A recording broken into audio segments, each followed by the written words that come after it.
c'est de l'énergie lumineuse du Soleil. Donc quand il n'y a plus de Soleil, là il y a un gros problème pour les vivants sur Terre. Et ce qui se passe à l'échelle de la Terre n'a en gros n'importe peu par rapport à l'échelle de l'univers. C'est vraiment pas connecté. Et peut-être l'univers qui va se refroidir plus rapidement, parce qu'en 2022 c'est la fin du monde. Si seulement. Mais il est vrai qu'il se peut qu'il se refroidisse un tout petit peu plus rapidement. Mais là je parle de l'univers, pas de la Terre. À cause des ailes? Ah non, non. Là je parle de l'univers. Il faut savoir que l'univers c'est grand. Hein. Toutes les choses les plus grandes que tu puisses imaginer, l'univers est encore plus grand que ça. C'est ça. C'est immensément grand. C'est tellement grand qu'en fait on n'en voit pas le bout. L'univers est infini. On n'en voit pas le bout. C'est-à-dire que ce qu'on voit, c'est la limite qui nous est imposée par la vitesse de la lumière. Je finis, je te laisse garde tes questions en mémoire. Donc je finis avec ça. L'univers est infini, ou enfin il peut être fini, mais ça on peut le voir. La limite qui nous est imposée, c'est la limite de la vision, enfin des rayons lumineux les plus lointains qui nous parviennent. On ne peut pas voir au-delà. Et on sait, on a bonne raison de penser que l'univers est encore plus grand que ça. Oui, donc une question. Et vous posez des questions à la première, y a-t-il un centre de l'univers? La réponse est non. Et la deuxième, est-ce que l'univers est Conséquence de la première question, non. L'univers n'a pas de centre, n'a pas de forme. Enfin, pour être précis, il a une forme, mais on ne sait pas laquelle. Et peut-être on est au bout, ou s'il est infini. Il peut quand même avoir une forme tout en étant infini. Ça, c'est les matheux. Alors moi, je ne connais rien. C'est les matheux qui parlent de topologie, qui parlent de forme de l'univers. On peut quand même avoir une forme en plusieurs dimensions. Et c'est ce que eux décrivent. Là, il faudra inviter un théoricien pour entendre ça.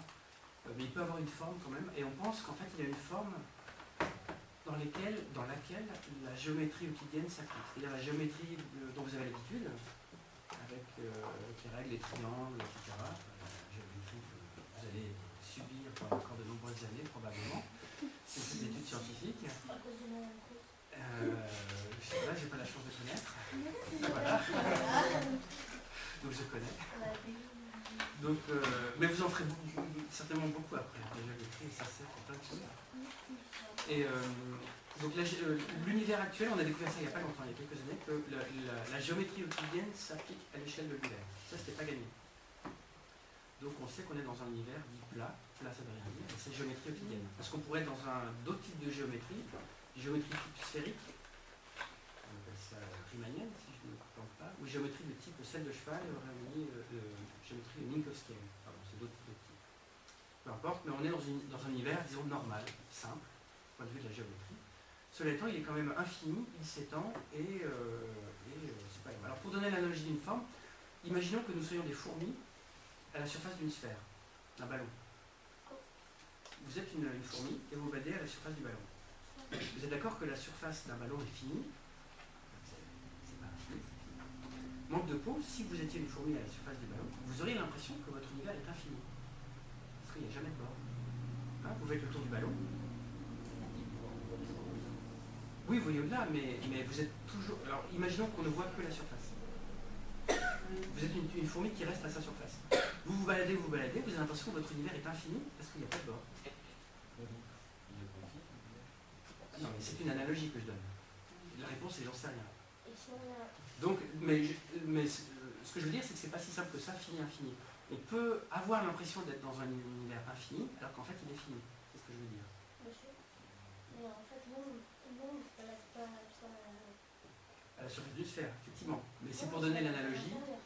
En fait, on est dans un espace à 4 dimensions, mais notre petit cerveau n'arrive pas à bien visualiser en 4 dimensions. C'est pour ça que j'utilise l'analogie sphère, parce que ça, on arrive à mieux expliquer. Donc, il faut parler à 4, 5 ou 6 dimensions, et là, c'est ce qu'on veut. Il y a des cosmologistes qui parlent de 11 dimensions. Les ordinateurs, pas celui-ci, il est trop long. Pas besoin d'ordinateur, il suffit d'écrire des équations. Oui, mais pas besoin, on peut visualiser, mais il suffit d'un tableau et d'une craie pour parler à 5 dimensions.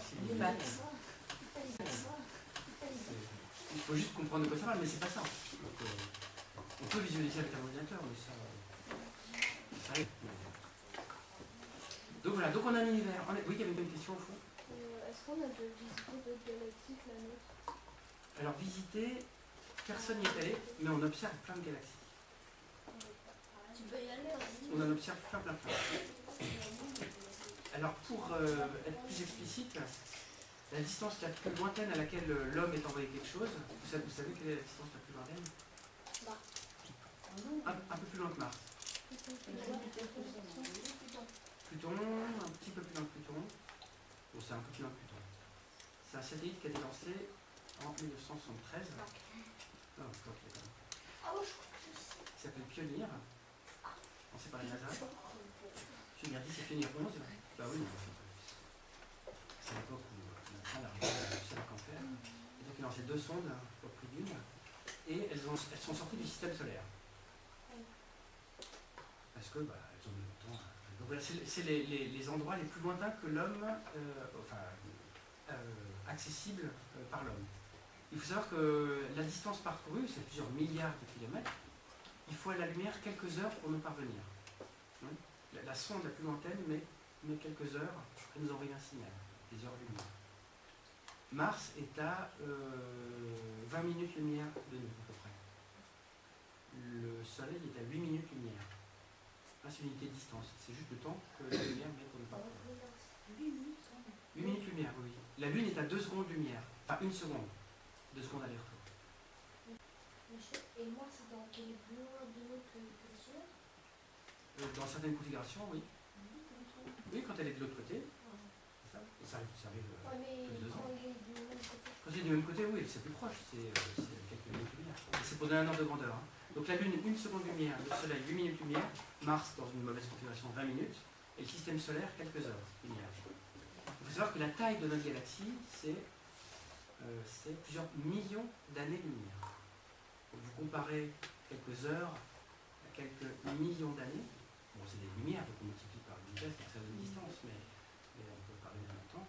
C'est la même chose, constant près. Donc vous voyez que la taille d'une galaxie est absolument invraisemblable. C'est très très grand. Et ça, c'est que notre galaxie. Et on a découvert des galaxies qui sont à des milliards d'années-lumière de nous. Et on en découvre des milliards et des milliards et des milliards. Donc en fait, l'échelle de ce qu'on voit à l'œil nu la nuit, ou même ce qu'on voit comme ça, est absolument insignifiant par rapport à la taille de l'univers.